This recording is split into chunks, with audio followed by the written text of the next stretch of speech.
First tonight, distraught and displaced, the victims of another fire overnight became the target of looters. The inferno erupted on our city's northwest side near Babcock and Wurzbach Road. Eyewitness News reporter Marvin Hurst is at the scene and he has more. Jeff, talking about adding insult to injury, just hours after a fire tore through the lives of these fire victims at this apartment complex, tenants said that vagrants came in and tried to kick these victims while they were down. There's nobody in there. I'll say there's somebody in there. Cell phone video captures the frantic search for possible fire victims at an apartment fire near Wurzbach Road.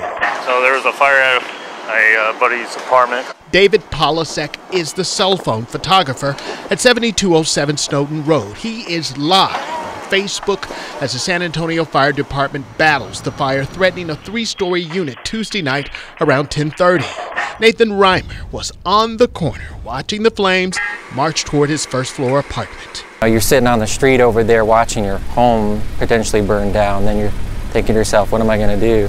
Firefighters doused the fire before the apartment units were destroyed. No one was injured. Investigators believe the fire was started externally, but did not classify this as a criminal incident. It's pretty sickening. Things at the scene did get suspicious. Daniel Lee and Tim Cartagena were making a late-night food run. I see them, we're parking, and I see a dude with shorts and a female walking in, and they're going into the first house. And I'm telling him to come. I'm like, yo, is that people going inside their house? They were able to discourage the suspected looters away from the property. That's pretty heinous considering they probably just sat out here and watched the fire and waited for everybody to leave. The two said they reported the incident to property management, who offered no comment to us. Meantime, Nathan and his girlfriend are able to gather their belongings in a place where vagrants and fire could have taken it all.